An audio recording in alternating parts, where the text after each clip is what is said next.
अस्सलाम वालेकुम, this is your very own competitive coach Zainul Hasan. और आज हम डिस्कस करेंगे एक बहुत ही इंपॉर्टेंट टॉपिक जो कि डूबियस भी है, स्केप्टिकल भी है, लेकिन it's making a lot of aspirants confuse. मुझे बहुत सारे क्वेश्चन आए हैं। अच्छा, एक टेंटेटिव स्केजुअल CSS रिफॉर्म्स का है ना, सर्कुलेट कर रहा है पूरे इंस्टाग्राम पे, पूरे सोशल मीडिया पे, और उसकी वजह से ना एक बहुत कन्फ्यूजन का क्लाउड बना हुआ है। तो let's go through that tentative schedule together. और अगर वो फाइनली अगर वो प्रपोजल से रिफॉर्म बन जाती है आफ्टर फेडरल कैबिनेट की अप्रूवल, तो फिर हम क्या करेंगे। लेकिन उसको स्टार्ट करने से पहले I would like you guys to not panic at all. देखें, ये एक टेंटेटिव सब प्रपोजल है जो कि अभी एक कमेटी ने, CSS रिफॉर्म्स कमेटी ने पास ऑन किया है फेडरल कैबिनेट को। जिन्होंने GBP पढ़ी और पॉलिसी मेकिंग पढ़ी है उनको पता होगा ये बहुत इनिशियल स्टेज होता है। अभी क्या होगा कि फेडरल कैबिनेट के पास गया proposal, they will have debates on it, वो स्क्रूटनाइजेशन का प्रोसेस होगा। रेलेवेंट अथॉरिटी जो कि इस केस में FPSC है, उसके चेयरमैन को बुलाया जाएगा, and if he has any apprehensions on this proposal वो बताएंगे। फिर चेंजेस होंगे और फिर इम्प्लीमेंटेशन की स्टेज आएगी। तो it's a long way to go, परेशान नहीं होना। लेकिन there are 2 images of tentative schedule that are circulating the rounds of realms of social media. तो हम उनको ही गो थ्रू करेंगे।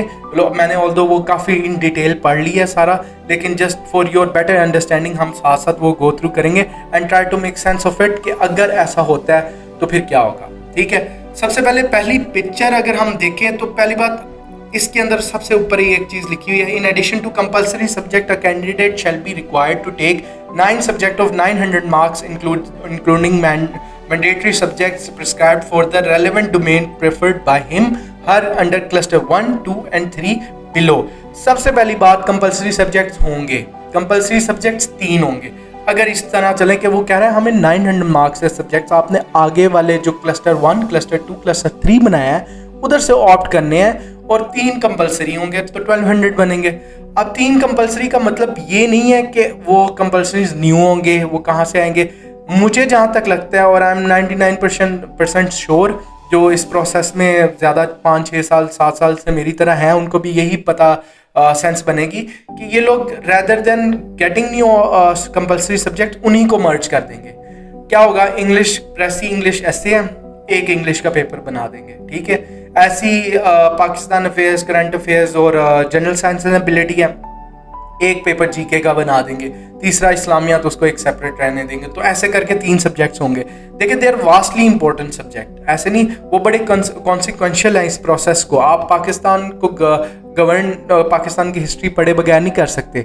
आप डिस्ट्रिक्ट को रन करंट अफेयर्स के बगैर नहीं कर सकते। General science and ability, analytical reasoning जज करने के लिए ज़रूरी है।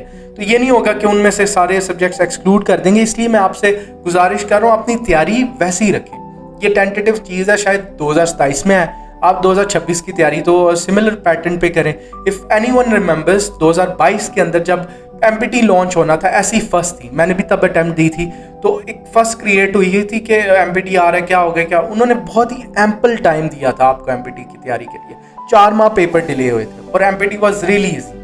तो जब कोई ऐसा चेंज इम्प्लीमेंट करवाते हैं, वो स्लोली उसको एक पूरे डिफिकल्ट लेवल पे जो बनता है लेके जाते हैं। तो ये तो बड़ी एक अपॉर्चुनिटी वे में भी आप इसको देख सकते हैं। तो let's get back to our main page. तो यहाँ पर उन्होंने लिखा है कि अच्छा, 900 सब्जेक्ट्स आपने डोमेन जनरलाइज उठाने हैं। ठीक है, डोमेन स्पेसिफिक उठाएंगे आप, केडर स्पेसिफिक उठाएंगे क्लस्टर्स में से, क्लस्टर 1, 2, 3 में से, और 3 आपके वो होंगे कंपल्सरी। अब क्लस्टर 1 में आ जाए। अब क्या हुआ है, या मेन सबसे बड़ी चेंज क्या हुई है कि इन्होंने जो क्लस्टर वाइज डिवीजन है ना, केडर वाइज डिवीजन दे दी है सब्जेक्ट्स की। पहले क्या होता था, आप कोई भी सब्जेक्ट उठा लेते थे नॉर्मली, इंटरनेशनल रिलेशंस ले लिया ऑप्शनल्स में से, मैंने जेंडर स्टडीज़ रख ली, मैंने US हिस्ट्री रख ली, मैंने नीचे से मास कम्युनिकेशन रख लिया, फिर साथ पंजाबी रख ली, एंड मेरे मेरिट के ऊपर मेरी एलोकेशन होगी। लेकिन ऐसे नहीं है। अब उन्होंने आपको बताया आपके सब्जेक्ट स्पेसिफिकेशन से ही आपकी एलोकेशन और केडर डिसाइड हो गया या सर्विस डिसाइड होगी। अब आप क्लस्टर 1 पे ज़रा गौर कीजिए। पाकिस्तान एडमिनिस्ट्रेटिव सर्विसेज को टारगेट करने के लिए, इस ग्रुप को टारगेट करने के लिए उन्होंने कॉम्बिनेशन बनाया 3 सब्जेक्ट का, economics, political science, law. Similarly police services of Pakistan PSP के लिए political science, criminology, law. Similarly foreign services of Pakistan के लिए international relations, international law, economics, office management OMG group के लिए पॉलिटिकल साइंस और इकोनॉमिक्स। अब यहाँ पर आपने मेरे साथ प्रैक्टिस करनी है ताकि आपको अंडरस्टैंड हो जाए कि for example if I am going to appear in 2026 और ये चेंजेस आ गए हैं, इंप्लीमेंट हुए हैं, अभी तो टेंटेटिव है लेकिन let's say for the sake of argument वो चेंजेस अप्लाई हो गए। अब मैं क्या करूँगा, मैंने टारगेट करना है पहले 3 ग्रुप को, Pakistan administrative services, police services of Pakistan and foreign services of Pakistan. मैं क्या करूँगा, इकोनॉमिक्स रखूँगा, पॉलिटिकल साइंस रखूँगा, लॉ रखूँगा, इंटरनेशनल रिलेशंस रखूँगा और सबसे नीचे से पब्लिक एडमिनिस्ट्रेशन रखूँगा। इससे क्या होगा, not only I will be qualified to serve in Pakistan administrative services, मैं पुलिस सर्विसेज में भी जा सकता हूँ, FSP में जा सकता हूँ, ब्रॉड कर लिया मैंने होराइजन, ठीक है। ऐसे है, ये cluster wise specification subject allocation base पे होगी, ठीक है। ये ऐसे है, डिग्री का कोई रोला नहीं है, आपकी कोई भी डिग्री हो, BS इंग्लिश हो, कुछ भी हो, you can go for any group, ये आप जहन में बात डाल लें, ठीक है। तो ये नहीं है कि अगर आपकी डिग्री एक में नहीं है आप दूसरे के लिए पेपर नहीं दे सकते। हाँ, 16 ईयर्स एजुकेशन ज़रूर कर दी, क्वालिफिकेशन क्राइटेरिया ये हुआ है और एज भी वही है, एज की टेंशन नहीं लेनी आप। सिमिलरली जैसे मैंने आपको एक चीज़ समझाई है कि मैं क्लासिक क्लस्टर में से सब्जेक्ट्स चूज़ करूँगा अपनी एलोकेशन प्रेफर्ड ग्रुप में करवाने के लिए। अब उन्होंने वही चीज़ जो है नीचे भी एक्सप्लेन की है।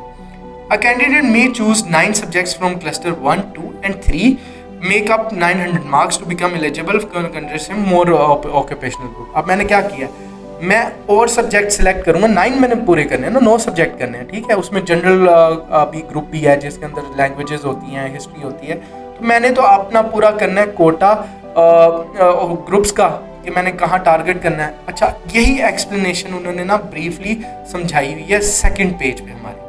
अगर आप सेकंड पेज पे गौर करें, उन्होंने एक्सप्लेनेशन की हेडिंग देके नीचे यही चीज समझाई है। Let's go through it together. If a candidate aspires for PAS, he she shall mandatorily take economics, political science and law. In addition to this, she can choose criminology, international relation and international law, which will make her eligible for consideration for PAS, PSP and FSP। उन्होंने वही बात repeat की है कि ज़रूरी नहीं आपने अगर 3 रख ली हैं, पॉलिटिकल साइंस, इकोनॉमिक्स और लॉ, तो आप पैस को ही खाली टारगेट करें। उन्होंने कहा 9 सब्जेक्ट रखने ना, आप और ग्रुप्स के भी सब्जेक्ट रखें ताकि आपकी जो होराइजन है टारगेट करने का सर्विस को, ग्रुप को, वो ब्रॉड हो जाए। फॉर एग्जांपल आप पब्लिक एडमिनिस्ट्रेशन रख लें, आपका यहाँ OMG भी आ जाएगा इसके हेडर के अंदर। आप साथ जो है इंटरनेशनल लॉ भी रख लें, कस्टम सर्विसेज भी आ जाएगी। सिमिलरली उसने कहा कि ऐसे ऐड ऑन करके अपना एलिजिबिलिटी क्राइटेरिया ब्रॉडन करो। अगली लाइन देखिए जरा, उन्होंने क्या है, he she can choose criminology, business administration, corporate law in addition to the above subjects to become eligible for consideration for PAS, PSP, IRS, PCS and CAT। अब ये इसका क्रक्स है कि आपने जहां एलोकेशन करनी है ना, वो सब्जेक्ट्स आपने सिलेक्ट करके पढ़ के पेपर देने। पहले ऐसा नहीं होता था, पहले मेरिट बेस्ड सिस्टम था, जो टॉप पे आ गया he will be going in pass irrespective of the subject he have studied. Public administration की अलिफ बे नहीं पढ़ी लेकिन वो बंदा पास जा सकता था। अब उन्होंने यही एफिशिएंसी सिर्फ ये लेके आए हैं कि हाँ, अगर आप उस पोस्ट पे जा रहे हैं ना, आपके उस पोस्ट को जो फाउंडेशनल नॉलेज है ना, वो एटलीस्ट रेलेवेंट सब्जेक्ट पढ़ के जाएं। Economics is important for district management, क्योंकि आपने रेवेन्यू जनरेट करना होता है, एक्सपेंडिचर मैनेज करना होता है, सप्लाई डिमांड का कर्व देखना होता है आपने। Similarly political science is also important कि running of the government, the hierarchy समझने के लिए। Law is very much important, penal code नहीं पढ़ेंगे, अपनी जुरिस्डिक्शन नहीं जानेंगे, अपनी पावर एक्सरसाइज कैसे करनी वो लॉ से पता चले। तो ये एफिशिएंसी लाने की कोशिश की है। बाकी for now I will advise you guys not to worry even a bit.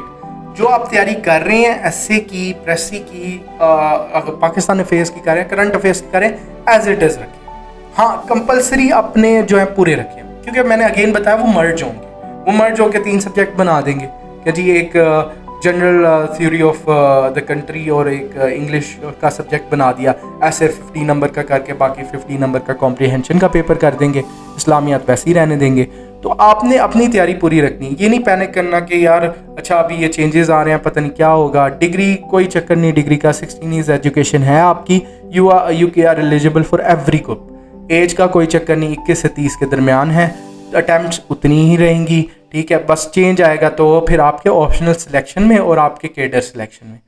That was it. अगर आपको इसके अंदर कोई भी कन्फ्यूजन है एंड यू थिंक कि हाँ इस वीडियो ने आंसर नहीं किए मेरी नीड्स, तो आप मुझे डायरेक्टली रीच आउट कर सकते हैं मेरे नंबर पे जो नीचे डिस्क्रिप्शन में दिया हुआ है। तो I will try to get it in this video as well. तो बाकी अगर कुछ और है तो कमेंट्स में भी पूछ सकते हैं आप। I will reply to every comment that gets in this video. तो thank you guys for watching this video. Like and subscribe करें and share करें to those aspirants that are still confused और वो टाइम ज़ाया कर रहे हैं अपना ना पढ़ के और वेट करके कि चेंजेस क्या आएंगे। ठीक है guys, take care and अल्लाह हाफिज़।